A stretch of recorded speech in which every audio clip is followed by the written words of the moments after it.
Hey guys, what's up? Welcome back to the channel. We've got a few things in the shop we're going to work on today, some small projects, but I want to take you along and let you see what we're working on. First Jeep we've got in is the 2017 Jeep Wrangler. The Jeep came to us actually for a set of tires. The tires on it were pretty cupped up and kind of chopped up in a non-matching set. They brought it to us, and on the way here, noticed that the check engine light was flashing really bad, and the engine was running really poor. So we've got into it, pulled the codes on it. It said cylinder 5 misfire, which is the back cylinder on the passenger side.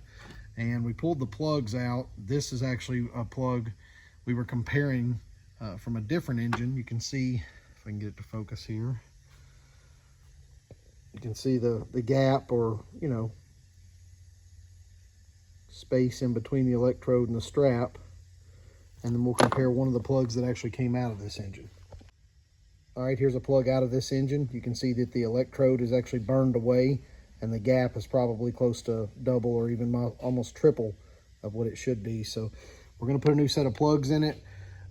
Typically, with one of these, anytime we get a misfire on a specific cylinder like that, we go ahead and replace the coil pack and the injector.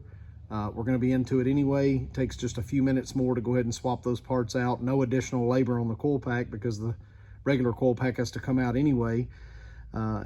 Swapping an injector is a really common thing for us on JKs. So we're going to go ahead and put a new injector and a new coil pack on number 5 and new plugs on the rest of these cylinders, and then we'll fire it up and see how she runs. And the next thing we're working on is a very common issue with JKs. Wheel speed sensor is bad. So this one intermittently was getting the traction control lights and the pulsating brake pedal. Hooked it up to our scanner, and it said implausible signal from right front. So we're going to put a new sensor in the front. All right, so we're going to pull the brakes off the front. We'll pull the rotor off, and that's going to expose where the sensor goes into the hub. All right, guys, got the caliper and the caliper bracket off. Now we're going to pull the rotor off, and that's going to expose where the wheel speed sensor goes into the front of the hub. So now we'll pull that sensor out and swap it out with a new one. All right, we have the old sensor out of the hub. A lot of times when you look at them, you can't really see anything specifically wrong with them, but implausible signal tells me that this sensor was on its way out. So we're going to go ahead and put a new one in. We've got this new one here from our local auto parts, and we'll get it out of the bag, get it plugged up to the factory wiring harness, and back in the hub.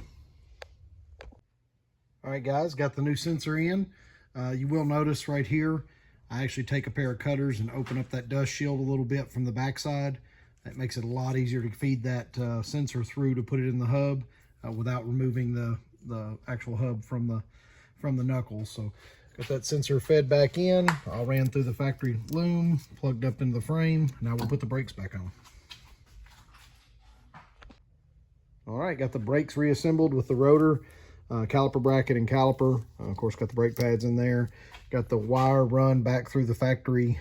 Got little hold downs on the brake line so everything stays nice and tucked out of the way of the steering and the suspension. So we'll put the wheel back on it, and then we'll take a look at a rear wheel speed sensor.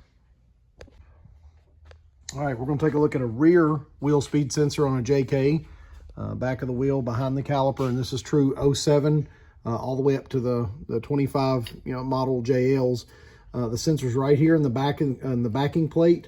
All you have to do is pop this red clip, slide that back, unplug this plug harness from the sensor, and there's one either 8mm or 5/16, so basically the same size bolt that you take out, and that sensor will slide straight out. I'll show you what a new sensor looks like. All right, so here's the new wheel speed sensor. You can see where the plug we talked about plugs right on, and then right here at the bolt hole is where the 8mm bolt goes through, and this actually just pushes through the backing plate, and the actual sensor right here is a proximity switch. It runs off of an encoder wheel on the axle. So very easy to swap out the rear ones. Like I said, pop this wire harness off, remove that bolt, slide it out, slide the new one in, and that'll take care of any wheel speed issues you've got on the rear axle. All right, guys, a little update video on the 502. Do these updates, like we say, daily on the Richter's Off-Road Performance Facebook page. But got the radiator permanently mounted, Got the transmission cooler hooked up all the way back to the transmission. Got a custom made power steering line made up at a local hydraulics shop. Got the oil pressure sensor and the water temperature sensor in place, and got the O2 sensor installed for the sniper. So this week we'll be working on eliminating all of the wiring that's left over from the TBI wire harness.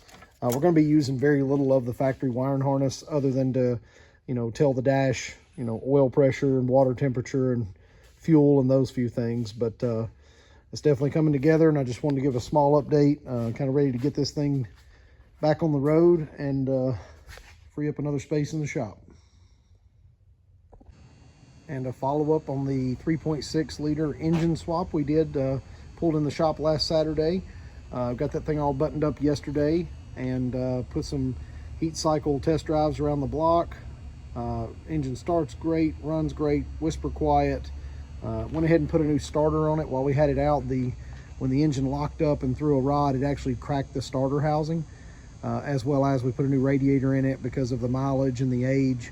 It was no labor, while we had the engine out, just to go ahead and pop a new radiator in it. And that way they're starting out fresh with virtually everything under the hood is new now. And so this Jeep's ready to go. They're going to pick it up first part of the week and set off on the journey of stacking miles on the new engine. All right, guys, I'm not going to do the video part of this just because I did one in a recent video, but I've got this TJ in for a evaporator core and a heater core. So we'll be tearing into this one this afternoon. But again, if you want to check my other videos, I've already got a full video on doing a heater core and a TJ. I've already got started on this one, taking some of the stuff apart. But check out my other videos if you need information on heater core replacement and a TJ. Have another update on the bug. Had a couple of technicians from Holley come down and spend some time in the shop last night. Unfortunately, I didn't get any of that on video because we were pretty busy. Went through and adjusted the base map and the tuning, and did a couple of spark plug. We first put a new set of spark plugs in it, and then we did some spark plug reading after some data log drives around the block and around the town that we're in here. And the bug is running really lean and mean like it's supposed to be. Still within the parameters, but got rid of some of that rich condition that it had that had put some of the carbon deposits on the plugs.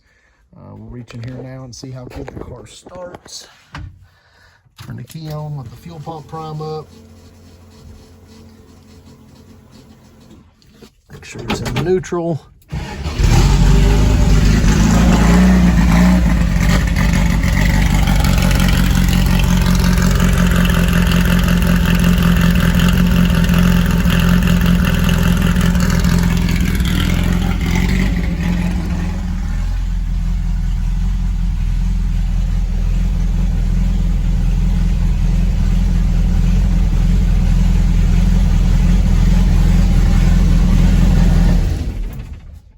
Car starts and runs great.